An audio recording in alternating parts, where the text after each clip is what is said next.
Thank you, and good afternoon, everyone. I'm honored to be here on the traditional territory of the Lekwungen-speaking people and the Songhees and Esquimalt First Nations. Joining me today is Minister Rob Fleming, Minister of Transportation and Infrastructure, along with representatives from the Ministry of Transportation and Infrastructure, the River Forecast Centre, the RCMP, and Environment and Climate Change Canada.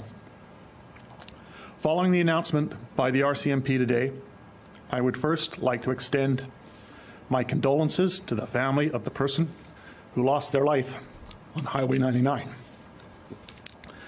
And I want to take this opportunity to ask anyone who is a witness to the event or believes their loved one is missing and has not yet been able to make contact to reach out to the Pemberton or Lillooet RCMP detachments.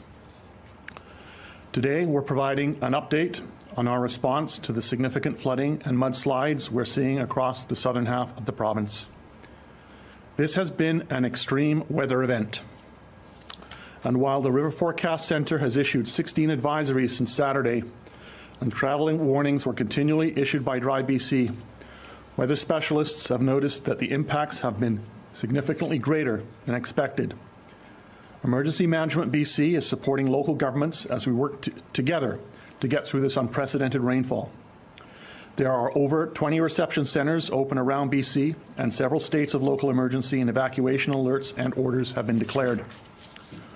While there were 3 landslide incidents cutting off traffic on our highways, all of those stranded motorists have now been rescued and taken to shelter and appropriate supports in nearby communities. Search and rescue teams and the RCMP have been sweeping impacted areas to make sure that no one has been left behind. People from Merritt have been evacuated to either Kamloops or Kelowna. We are seeing significant efforts to move healthcare patients and long-term care and assisted living residents out of flood areas safely. Hope is supporting about 1,100 evacuees with meals, and about 900 people have been sleeping at the church and the high school. And I want to thank the community for all that they are doing. While facilities are limited in Hope, EMBC is working with BC Wildfire Service to get food, water, cots, and blankets to people with their aircraft. Also in Hope, there's an access road being worked on right now that will soon reconnect Hope with the rest of the Lower Mainland. One of our key priorities is on making sure there's a flow of supplies so that people can buy food and essential goods in areas with flooded or damaged roads or railways. I'd like to take this opportunity to thank all the first responders, local governments, and volunteers who have been working around the clock, responding to the flooding and helping people in need. What we're seeing is a natural disaster. Our province continues to prepare our infrastructure and communities for future events, including work to overhaul the Emergency Program Act. But that said, multiple highways remain closed throughout BC, causing disruptions to travel. And I encourage everyone to be flexible with their travel plans. That said, now is not the time to travel or to travel through any areas affected by this emergency. I'll now pass over this update to Minister Rob Fleming for a further update. Thank you.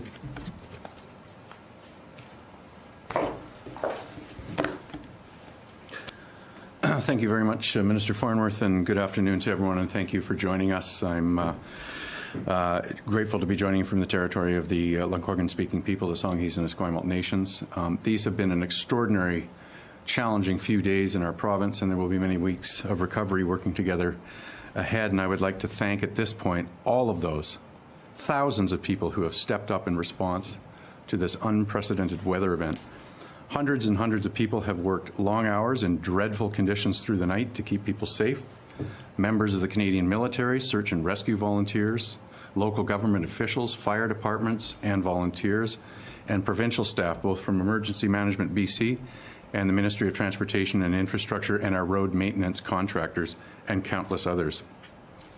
The way that people have come together is inspirational to get people to warmth and safety.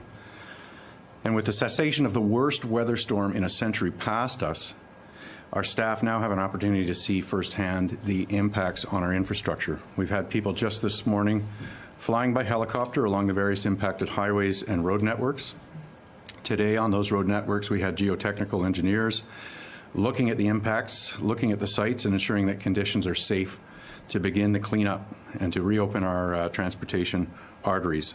We'll be doing that assessment through staff of our infrastructure damage, and then we'll be putting together more specific repair plans for those sites that have encountered significant damage.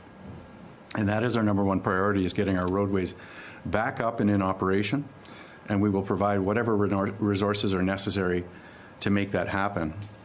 Our maintenance contractors have gathered all the heavy equipment they can. They are ready to clear roads. They are waiting for the signal of when it is safe to do so on many of our highways. We fully recognize how important it is right now in British Columbia to reopen the road connections from the Lower Mainland to the interior to get supply chains moving again.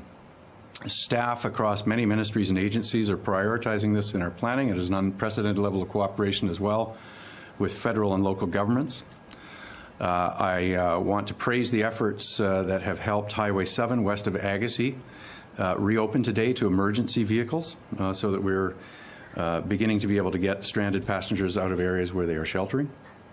Crews are currently clearing Highway 7 from Agassiz to Hope, and we hope to have access by late afternoon today.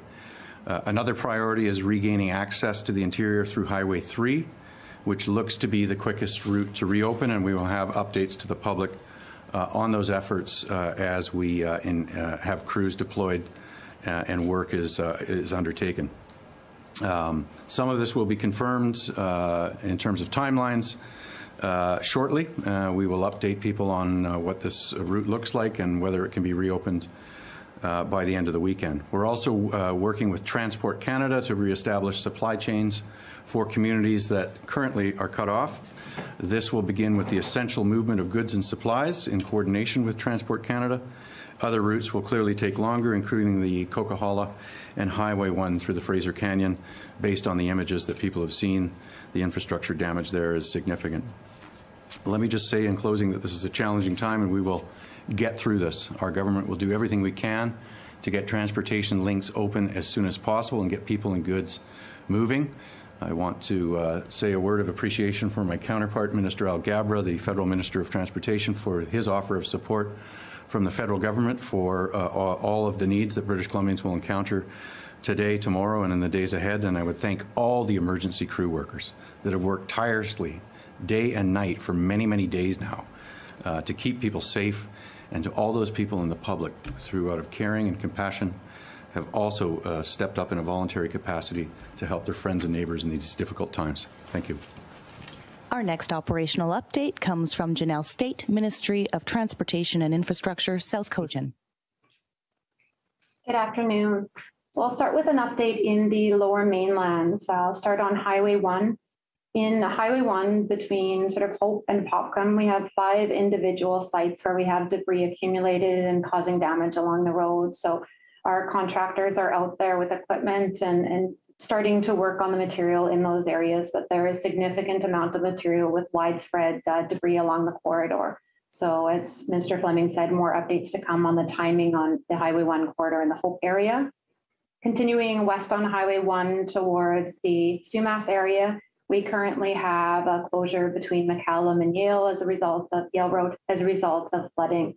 Significant water from the Sumas as well as the Nutsack rivers have created significant water over the highway at this point. It's waiting for the waters to recede to be able to assess the damage on the Highway 1 corridor and be able to make a determination as to what's next in terms of repairs and potential reopenings. As I move over to the Highway 7 corridor, as Minister Fleming mentioned, west of Agassiz, we have had crews out there who have been able to move debris to open the corridor to emergency traffic only on that stretch of the corridor, continuing to do work along that corridor, but significant amount of material on that stretch of Highway 7.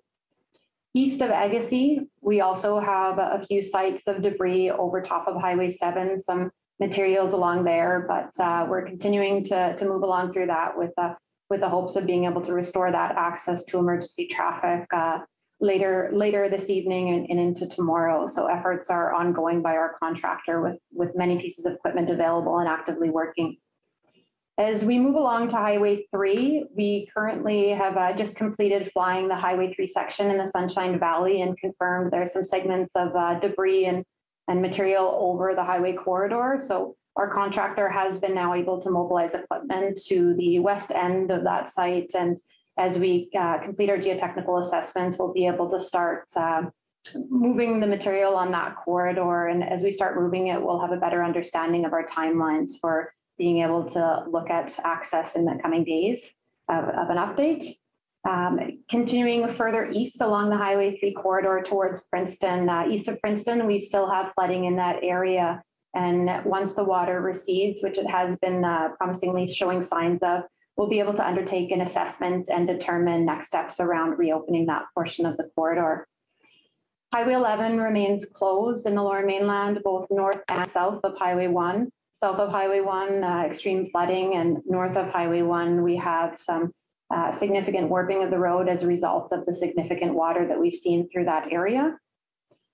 And moving on over to Vancouver Island on Highway 1, the Malahats, this morning we were able to restore the Malahat to single lane alternating traffic just after 8 a.m. Crews have been underway overnight and now working throughout the day and actively looking at excavating out the northbound lanes, and that will require closures over the next 6 nights of full closures between 6 p.m. and 6 a.m. of the Malahat corridor to enable crews to be able to rebuild the northbound segment of the road. We've been working closely with BC Ferries, and they've just recently confirmed that they've been able to provide 4 additional sailings on the Brentwood Bay ferry between Mill Bay and Brentwood Bay. Again, remind folks that you can check Drive BC for the travel times, but small sailings, so we need to ensure that really is essential movement only. If you don't need to be on any of these roads, please do avoid travel and make sure when you're traveling through the areas that you're adhering to all the signs to make sure that our contractors are safe. Thank you. Our next operational update comes from Paula Cousins, Ministry of Transportation and Infrastructure, Interior Region. Good afternoon. As you've already heard today, we have done some aerial assessments of Highway 5, the Coquihalla Highway. Those were completed today, and I can confirm that at least 5 structures have been compromised and there's multiple washouts along the route. So that corridor is going to require significant repairs before traffic will be able to move on it again. Highway 1 remains closed at Spence's Bridge. As Minister Fleming alluded, there are washouts north and south of Lytton at Tank Hill and Jackass Mountain, and the Nickman Bridge has experienced considerable damage as well. Moving to Highway 12 between Lytton and Lillooet, it remains closed. The site was cleared by our geotechnical engineers this morning and cleanup work got underway immediately. We are anticipating opening of Highway 12 later today and encourage motorists to monitor Drive BC for updates. Highway 99 remains closed south of Lillooet. We were given geotechnical approval to begin cleanup earlier today, but only during daylight hours due to safety reasons. So again, that work got underway immediately. We have as much equipment working at the site as it will allow, and we'll have a better sense of opening timelines for Highway 99 tomorrow. Highway 8 between Merritt and Spence's Bridge remains closed. We were able to assess that corridor today as well, and it's experienced significant damage with multiple sections of the highway washed out, and a bridge has also been washed away along Highway 8. Highway 1 is open between Kamloops and Golden. We are at single lane alternating traffic at the Enchanted Forest due to some rocks and debris, but able to keep that corridor open. So overall, conditions have stabilized along many of our other routes, and we just want to close by, I'd like to close by reminding people to be prepared when heading out on the roads, checking Drive BC, making sure you've got a full tank of gas and an emergency kit, and just want to encourage all motorists to slow down and drive to conditions right now as our crews are full out trying to respond to these emergencies. Thank you. Our next operational update comes from Dave Campbell with the River Forecast Center. Great, thank you and good afternoon. I'll be providing a quick update on river conditions and forecast across the province. Obviously significant in terms of geographic scope of where we've seen flood flows over the past couple of days, spanning from Vancouver Island over through the Lower Mainland and up into the interior. With the moving of the atmospheric river out of the region yesterday, and we have seen rainfall rates ease, and that has brought about general easing in river levels. So we've experienced the flood peaks across the province, and we are seeing river levels dropping at this point. We are seeing, for the most part, that get below the flood stage through many areas, but high flows do remain and flood flows through a number of areas. We still have flood warnings in effect up through the Merritt and Coldwater and Nicola systems, as well as in the Tulameen area and in the Sumas area around the Lower Mainland, Fraser Valley. We've also kept the flood watch up for the Fraser Valley, particularly with some of the lake-driven systems along the northern side that are still quite high. So in terms of outlook for the coming days, we are expecting to see that continued improvement in river levels as we continue to get dry conditions, and Environment Canada will provide more updates in terms of the weather forecast side of things. That's it from the update from the River Forecast Center side. Thanks. Our next operational update comes from Deputy Commissioner Dwayne McDonald, Commanding Officer of RCMP E Division. Good afternoon and thank you. I'm speaking to you today from the traditional territories of the Katzie, Kwantlen, and Simiamu First Nations. On behalf of the BC RCMP, I want to share with you that over the past 48 hours, the province of British Columbia has experienced a significant environmental event that has impacted communities and infrastructures across the province, including policing. These impacts have required us to review how policing is being provided in the most affected communities and adjust our services accordingly. Fortunately, the direct impacts on our police services have been manageable and we are working directly with our partner agencies to address community needs. Our Divisional Emergency Operations Center continues to monitor and support all of our districts in the province, while also working closely with our provincial and federal partners. Although we've had to modify how we're working, I would like to reassure British Columbians that all police services are still being provided. The impacts on roadways and infrastructure have required RCMP detachments to shift some of our responses to neighboring RCMP areas of responsibility. So this may mean that when a person calls their local RCMP, an RCMP officer from a neighboring community may attend. Regardless, we have maintained a presence and we remain in evacuated areas and we're continuing to conduct patrols. I would like to take this opportunity to confirm that we have one known fatality, as previously reported, as a result of the mudslide near Lillooet. Our thoughts and our prayers are with her family and friends as they deal with this devastating loss. I'm also aware of concerns that there may be additional victims in the mudslide near Lillooet. Search and rescue specialists are conducting significant work in this area, and the RCMP will continue to remain involved in these searches. We will provide more information regarding fatalities as soon as possible.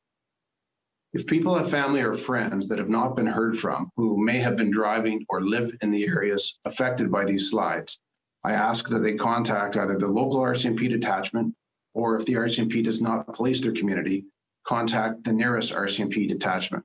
A full list of our detachments can be found on the BC RCMP website. We recognize that this storm has impacted people from across the province, and we will continue to provide updates when possible. I want to assure the public that your safety is our first priority. So please continue to monitor Drive BC and any local evacuation alerts and orders. Most importantly, remain calm, be patient, and respect and adhere to the direction of emergency personnel. Thank you. Our final operational update today comes from Armel Castellan, Environment and Climate Change Canada. Hi, thank you very much for having me on this call. And our agency condolences for this devastating news regarding a fatality. As an agency, we're moving from impact-based forecasting, from hazard-based forecasting to impact-based forecasting. And this is the last thing that we would like to hear about such a big event. Just quickly, I'll recap the event and speak to the forecast in just a moment. We've done some number crunching, as you can imagine, seeing the wettest 24 hours on record for any day of the year for places like Abbotsford, Chilliwack, and Hope puts a little bit of context into how extreme this event was. We can also calculate the rarity of this event by looking at how much of a return period this event had, and we look at the 2 days and 3 days, and they all point towards a widespread 1 in 50 year event, with actually many locations seeing a 1 in 100 year event.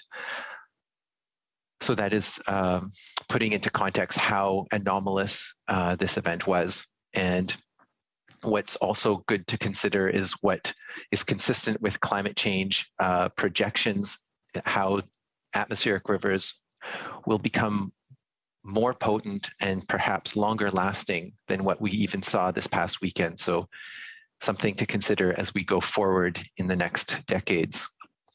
Now, as for the forecast, we are lucky. We have a ridge building today, and we saw the sun for many locations, a few flurries still at some elevations, but not large quantities. We will continue that trend tomorrow. We have a little bit of a storm mostly affecting Washington State, but will affect the south coast with maybe 5 to 10 millimeters, but nothing in comparison to what we saw last weekend. And then another dry couple of days for Friday and Saturday, with the potential of a return to fairly active weather early next week. So that's my update. Thank you. Thank you very much. That concludes today's operational updates.